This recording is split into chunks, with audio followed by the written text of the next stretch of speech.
आमतौर पर हम कोई वर्षगांठ तब मनाते हैं जब किसी बड़े नेता या सेलिब्रिटी का जन्मदिन या पुण्यतिथि होती है, या फिर कोई बड़ी घटना या दुर्घटना हुई हो, या कोई सरकार बनी हो या गिरी हो। लेकिन आज इनमें से कुछ नहीं हुआ है। लेकिन फिर भी आज एक बहुत बड़े वैचारिक मुद्दे की वर्षगांठ है और यह मुद्दा ही भारत के भविष्य को तय करेगा। भारत का अपमान किसी कीमत पर सहन नहीं किया जा सकता और देशद्रोहियों को अपनी मनमानी करने का लाइसेंस कभी भी नहीं दिया जा सकता। देश के खिलाफ एजेंडा चलाने वालों को जी न्यूज हमेशा करारा जवाब देता है और आज से ठीक एक साल पहले यानी 9 फरवरी 2016 को भी जी न्यूज ने यही किया था। एक साल पहले आज ही के दिन जेएनयू में अफजल गुरु की फांसी की बरसी मनाई गई थी और अफजल गुरु के समर्थन में देश विरोधी नारे लगे थे। ये बात भारत की अखंडता का सम्मान करने वाले किसी भी नागरिक के लिए सहन करना बहुत मुश्किल था और इसीलिए जेएनयू के छात्रों के खिलाफ जी न्यूज ने सबसे पहले आवाज उठाई थी और ये सवाल उठाया था कि भारत की बर्बादी और कश्मीर की आजादी के नारे बुलंद करने वाले देशद्रोही आजाद कैसे घूम सकते हैं। जी न्यूज पर खबर दिखाए जाने के बाद पूरे देश के मन में इस घटना को लेकर नाराजगी थी। हमारी रिपोर्टिंग की वजह से जेएनयू में देश विरोधी एजेंडा चलाने वाले छात्रों के खिलाफ कार्रवाई हुई थी और पूरे देश में इस खबर को लेकर चर्चाएं शुरू हो गई थी। लेकिन हमारी ये रिपोर्टिंग देश के डिजाइनर पत्रकारों, डिजाइनर नेताओं और बुद्धिजीवियों के गठबंधन को बिल्कुल पसंद नहीं आई थी। इस गठबंधन को हमने तब एक नया नाम दिया था और वो नाम था अफजल प्रेमी गैंग। जी न्यूज ने जेएनयू के मामले की रिपोर्टिंग के दौरान देश को 2 शब्द दिए थे। इनमें से एक था अफजल प्रेमी गैंग और दूसरा था डिजाइनर पत्रकार। और आज हमें बेहद खुशी है कि ये दोनों शब्द आज देश के बच्चे बच्चे की जुबान पर हैं और पूरा देश समझता है कि इन शब्दों के असली मायने क्या हैं और ये शब्द किन के लिए बनाए गए हैं। एक साल पहले अफजल प्रेमी गैंग के लोग जेएनयू के छात्रों पर हुई कार्रवाई को अभिव्यक्ति की आज़ादी पर हमला बता रहे थे, लेकिन ऐसा करते हुए वो ये भूल गए थे कि अभिव्यक्ति की आज़ादी अनलिमिटेड नहीं हो सकती। इस आज़ादी की कुछ सीमाएं होती हैं और इससे जुड़ी जिम्मेदारी भी बहुत बड़ी होती है। हमने अपनी रिपोर्टिंग लगातार उस वक्त जारी रखी थी और अफजल प्रेमी गैंग को देश के सामने एक्सपोज कर दिया था। आप ये भी कह सकते हैं कि उस समय जी न्यूज पूरे देश की चेतना बन गया था, लेकिन देश हित में हमारी ये रिपोर्टिंग आतंकवादियों के समर्थकों को बहुत चुभ रही थी। इसलिए अफजल प्रेमी गैंग ने हमारे खिलाफ दुष्प्रचार शुरू कर दिया था और बाकायदा जी न्यूज को झूठा बताने का अभियान चलाया गया। हमारे ऊपर कई मुकदमे किए गए, हमारे कैमरे से रिकॉर्ड किए गए वीडियोस को डॉक्टर्ड बताया गया, लेकिन आखिर में जीत सच की हुई और हमारी तस्वीरें 100% सही पाई गई। आज मैं सारी बातें आपको इसलिए याद दिला रहा हूं क्योंकि वक्त के साथ घटनाओं की गंभीरता फीकी पड़ जाती है। अंग्रेजी में इसके लिए एक शब्द है डाइल्यूट। समय के साथ जेएनयू का मामला भी लोगों की याददाश्त में डाइल्यूट होता चला गया। हमारे देश में समस्या यह है कि यहाँ के लोगों की याददाश्त बहुत कमजोर होती है, इसलिए हम बहुत जल्द सब कुछ भूल जाते हैं। लेकिन जेएनयू की घटना भुला देने वाली घटना नहीं है। जी न्यूज पर खबर दिखाए जाने के बाद इस घटना में शामिल छात्रों की गिरफ्तारी हुई थी, लेकिन इस मामले में अभी तक अदालत में चार्जशीट फाइल नहीं हुई है। जेएनयू की इस घटना से देश के कई नेताओं ने भी बेहद फायदा उठाया और डिजाइनर पत्रकारों ने भी अपनी अपनी दुकानें खोल ली। जेएनयू के देशद्रोही छात्रों के पक्ष में कई नेता वहां जाकर खड़े हो गए थे। इन नेताओं ने जेएनयू में जाकर बाकायदा सभाएं की, भाषण दिए और ये दिखाने की कोशिश की कि वो जेएनयू के देशद्रोही छात्रों के साथ खड़े हुए हैं। राजनीति कैसी चीज होती है ये पूरे देश ने उस वक्त देखा।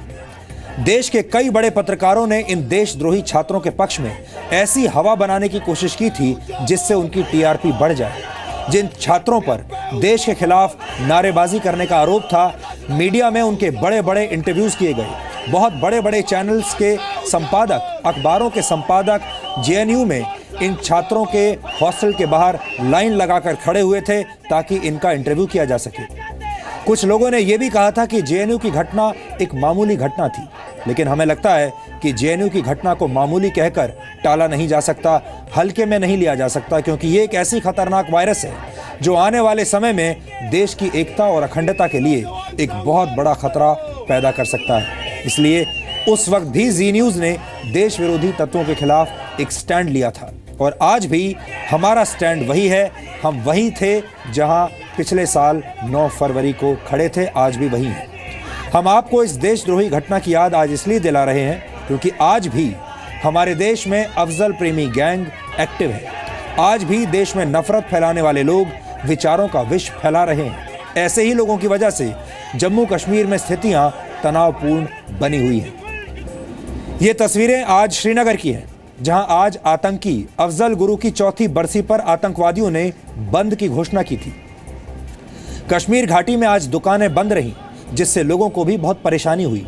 ये एक छोटा सा संकेत है कि देशद्रोह की ये दूषित सोच आज भी जिंदा है और जब तक ये दूषित सोच ऐसे ही जिंदा रहेगी तब तक हम भी ऐसे ही आवाज उठाते रहेंगे। लेकिन ये बहुत दुख का विषय है, ये बहुत बड़ी विडंबना है कि जम्मू कश्मीर भारत का हिस्सा है। ये जो तस्वीरें आप देख रहे हैं ये भी श्रीनगर की तस्वीरें हैं, ये भी भारत का ही हिस्सा है। लेकिन आज भी आतंकवादियों के समर्थन में कश्मीर के इस हिस्से को लोग बंद कर देते हैं। कितने अफजल मारोगे, घर से अफजल निकलेगा। और right to self determination long live, long live, long live. वीर मांगे आजादी, अल्लाह मांगे आजादी, आजादी। हर घर में अफजल रहता है, हम क्या चाहते हैं? मिलकर बोलो अनमोल वाले, अफजल वाले, तो तुम ना दोगे तो लड़के लेंगे, चलेंगे। 9 फरवरी 2016 तारीख याद है ना? तो अफजल की हत्या नहीं सहेंगे, कितने अफजल मारोगे, जिसने देश की संसद पर हमला किया उसे हीरो बनाने वालों को देश कभी माफ नहीं करेगा।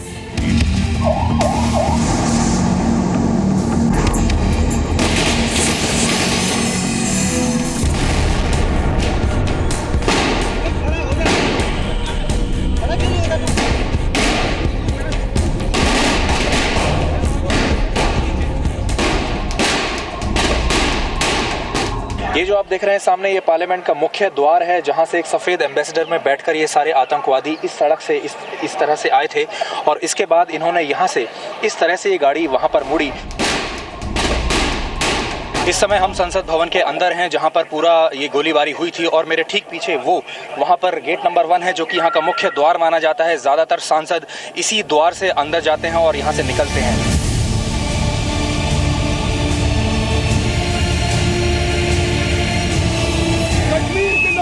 संघर्ष करो। वैसे तो 9 फरवरी एक आम तारीख है, लेकिन भारत की एकता, अखंडता और संप्रभुता के नजरिए से इस तारीख को हुई एक घटना को कभी भुलाया नहीं जा सकता। क्योंकि आज से ठीक 1 साल पहले 9 फरवरी 2016 को देश की संसद से कुछ ही किलोमीटर दूर देश विरोधी नारे लगाए जा रहे थे।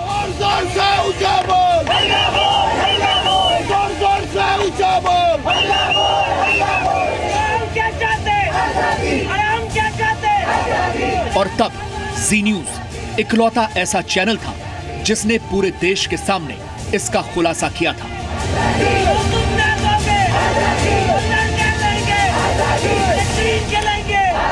9 फरवरी 2013 को अफजल गुरु को फांसी दे दी गई थी। उसी आतंकवादी अफजल गुरु को जेएनयू के अंदर हीरो बनाया जा रहा है। उसी जेएनयू के अंदर कश्मीर की आजादी और भारत की बर्बादी की कस्में खाई जा रही हैं। उस वक्त हमने पूरे देश से यह सवाल पूछा था कि जेएनयू में 9 फरवरी 2016 के शाम को जो कुछ भी हुआ उसे क्यों न देशद्रोह कहा जाए। जरा एक बार फिर ध्यान से सुनिए, देखिए और खुद से पूछिए कि इन्हें देशद्रोही न कहा जाए तो क्या कहा जाए। भारत के इस मुल्क का भारत का रखा, भारत का रखा।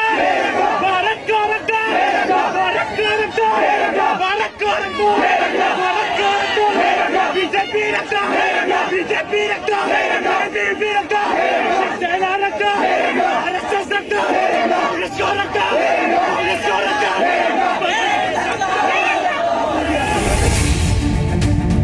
कितने अफजल मारोगे? देशद्रोही सोच का पहला सबूत, देश की संसद पर हमले के दोषी अफजल गुरु का समर्थन। कितने अफजल मारोगे? कितने मकबूल मारोगे? अफजल की हत्या नहीं सहेंगे। हर घर में अफजल गुरु पैदा होने की ख्वाहिश, यानी हर घर में देश के दुश्मन को पैदा करने की दुआ करने वाले इन लोगों को आप क्या कहेंगे? कितने अफजल मारोगे? कश्मीर में आजादी की लड़ाई को लाल सलाम, कश्मीर में लड़ाई जनता को लाल सलाम, कश्मीर में लड़े नौजवानों को लाल सलाम।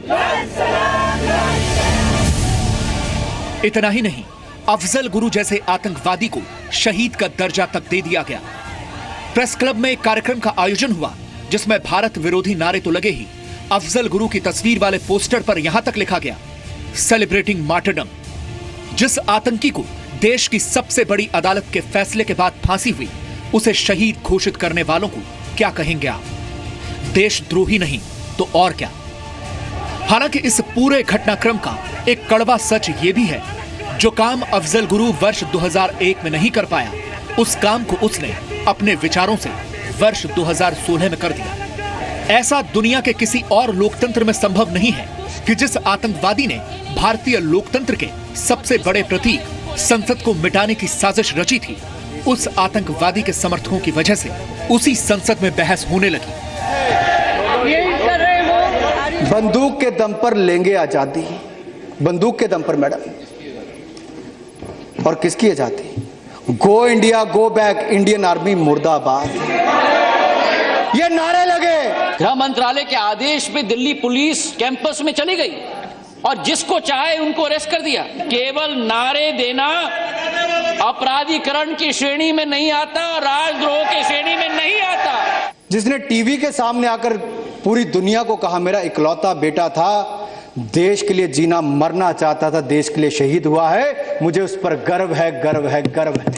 पूरे देश को उसके ऊपर गर्व है मैडम, लेकिन इनके ऊपर शर्म है। यही कांग्रेस के नेता मैडम कैप्टन पवन कुमार के घर तक नहीं पहुंच पाए, लेकिन देश को तोड़ने वालों के पास जेएनयू में यही चले गए थे। पार्लियामेंट के सुरक्षा गार्ड शहादत दे देते हैं और जो उसको अंजाम देने वाला अफजल गुरु है, उनके नाम पर जो बड़ा बड़ा प्रोग्राम 9 तारीख को करते हैं, उनके साथ जाकर आपके नेता खड़े हो जाते हैं। जब जी न्यूज ने पूरे देश के सामने इस देश विरोधी सोच का खुलासा किया, तो हमारा भी विरोध किया गया। हमारी वीडियो फुटेज को डॉक्टर्ड कहकर डिजाइनर पत्रकारों और अफजल प्रेमी गैंग ने खूब टीआरपी बटोरी। अब इस अखबार की हेडलाइन आप जरा ध्यान से देखिए। अगर आप ध्यान से देखेंगे, इस अखबार की हेडलाइन है doctored footage, crucial evidence in Delhi police report.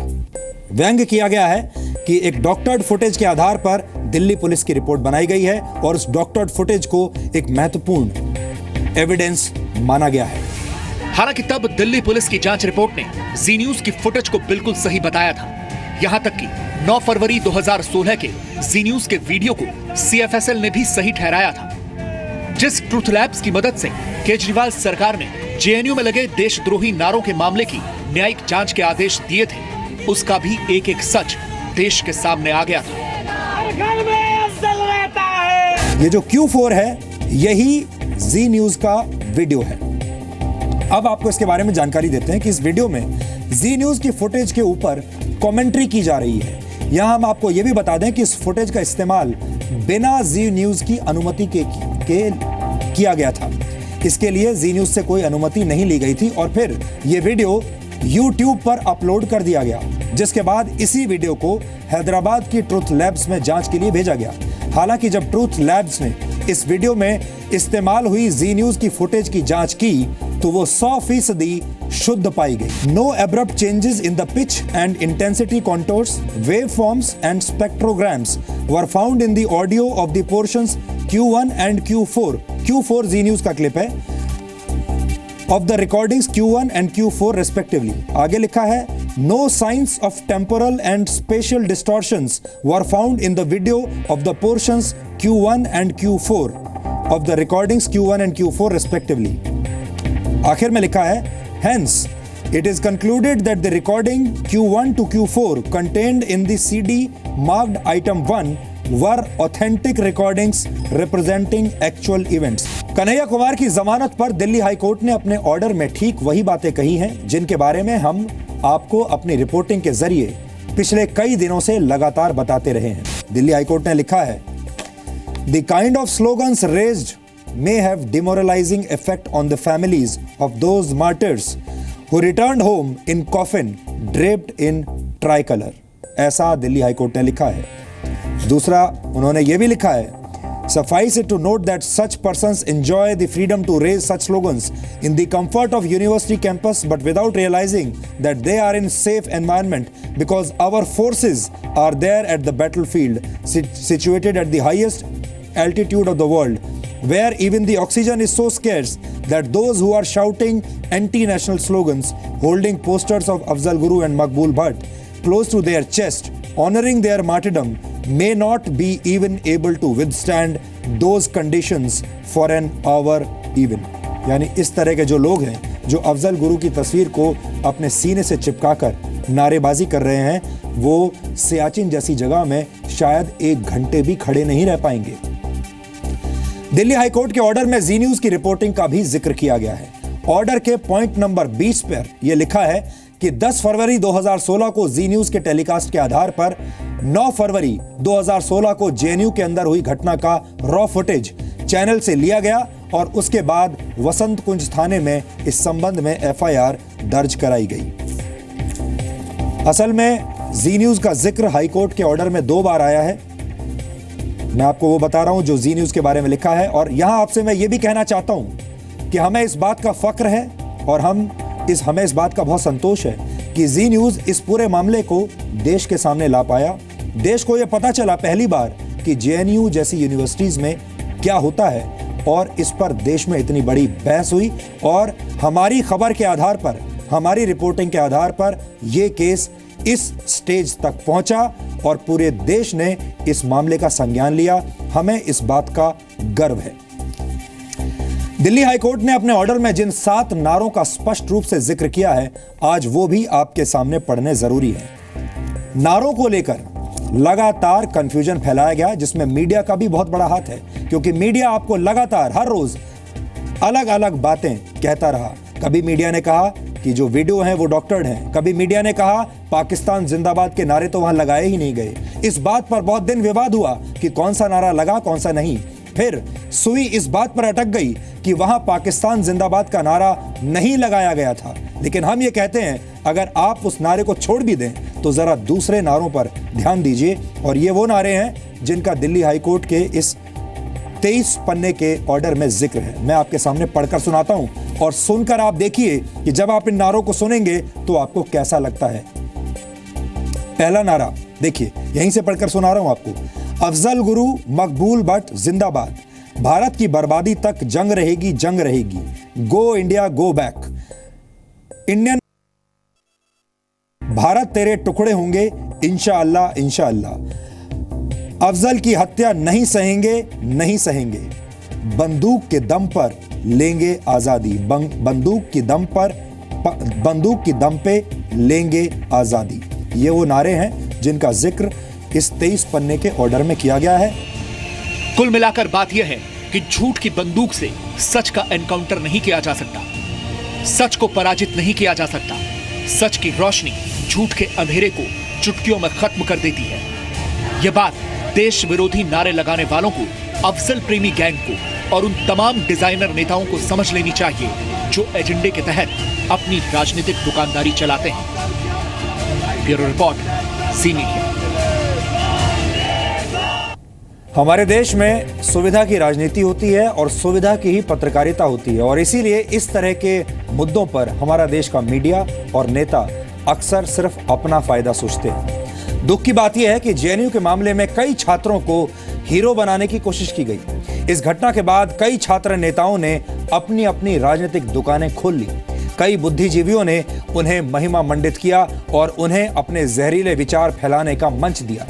आज भी देश के कई सेमिनार्स, कॉन्फ्रेंसेस और लिटरेचर फेस्टिवल्स में ऐसे छात्र नेताओं को मुख्य अतिथि बनाकर बुलाया जाता है और देश विरोधी सोच रखने वाले लोग बड़े चाव से उन्हें सुनते हैं, उनके विचार जानते हैं और उन्हें रोकने वाला कोई नहीं। और दुख की बात यह है कि हम सब चुपचाप ऐसा होते हुए देख रहे हैं। एक साल पहले हमारे देश के डिजाइनर नेताओं और पत्रकारों ने देशद्रोहियों को बहुत बड़ा डिस्काउंट दिया था। ये लोग उस वक्त ये भूल गए थे कि अगर ऐसे लोगों को डिस्काउंट दिया जाता रहा तो एक दिन देश की यूनिवर्सिटीज और कॉलेजेस में ऐसी जमीन तैयार हो जाएगी जिसमें अलगाववाद के पौधे उगेंगे और आगे चलकर ये पौधे आतंकवाद के खूनी पेड़ भी बन सकते हैं। आज से 16 साल पहले वर्ष 2001 में आतंकवादी अफजल गुरु ने भारत की संसद पर हमला करवाकर उसे बर्बाद करने की साजिश रची थी और वो हमला हुआ था। मैं निजी तौर पर उस दिन को कभी भूल नहीं सकता क्योंकि जिस वक्त ये हमला हुआ था उस वक्त मैं संसद में ही मौजूद था और लाइव रिपोर्टिंग कर रहा था। ये कितनी बड़ी विडंबना है कि जिस अफजल गुरु ने भारत की संसद पर हमला करने और उसे बर्बाद करने की साजिश रची, उसी अफजल गुरु के समर्थन में आज से ठीक 1 वर्ष पहले उसी देश के जेएनयू के कुछ छात्रों ने देश विरोधी नारे लगाए और उसी आतंकवादी का समर्थन किया। इसे हम भारत की संसद पर आतंकवादी अफजल गुरु का वैचारिक हमला भी कह सकते हैं क्योंकि इस वैचारिक हमले का असर बारूद और गोलियों से कहीं ज्यादा है और इससे जुड़े खतरे भी कहीं ज्यादा बड़े हैं। ऐसे लोगों का समर्थन करने वाले शायद इस बात से अनजान हैं कि इस देश में अलगाववाद और आतंकवाद का बौद्धिक प्रोटेक्शन हो रहा है। इसमें धर्मनिरपेक्षता की ठेकेदारी करने वाले कथित महान पत्रकार, नेता, बुद्धिजीवी और अफजल प्रेमी गैंग शामिल हैं। हमें लगता है कि यह बौद्धिक प्रोटेक्शन देश के लिए बहुत खतरनाक है और ऐसे लोगों से आपको हमेशा सावधान रहना चाहिए क्योंकि ये लोग किसी का विरोध करने के लिए जाने अनजाने देश के दुश्मनों के एजेंडे पर चलने लगते हैं। आपको याद होगा जब जी न्यूज़ ने वर्ष 2016 की सबसे बड़ी खबर को पूरे देश के सामने रखा था, तब जेएनयू में देश विरोधी नारे लगाने वालों के पक्ष में बड़े बड़े नेताओं ने मोर्चा खोल दिया था। यहाँ तक कि कई नेताओं ने तो जेएनयू में जाकर पॉलिटिकल टूरिज्म को भी बढ़ावा देने का काम किया था। हमारे देश और सिस्टम को वक्त के साथ सब कुछ भूल जाने की आदत है, लेकिन हमें लगता है ये भूलने वाली बातें नहीं हैं, ये सीखने वाली बातें हैं, ये देश विरोधी लोगों के चरित्र को पहचानने वाली बातें हैं। आज भी कश्मीर में आतंकवादियों से प्रेम करने वाला अफजल प्रेमी गैंग एक्टिव है और ये गैंग अपनी जहरीली सोच के दम पर जड़ें जमाने की कोशिशें कर रहा है। हमें लगता है कि ऐसे लोगों का सामाजिक बहिष्कार होना चाहिए। जो लोग अपने देश के नहीं हो सकते वो किसी के भी नहीं हो सकते। आपने नोट किया होगा फ्रांस, अमेरिका और ब्रिटेन जैसे देशों में जब भी कभी कोई ऐसी घटना होती है तो वहां के नेता चाहे किसी भी पार्टी के हों, वो राजनीति करने से बचते हैं और एक साथ खड़े रहते हैं और सरकार का साथ देते हैं, चाहे सरकार भी किसी की भी हो। हमारे देश के नेताओं को इससे सीखना चाहिए।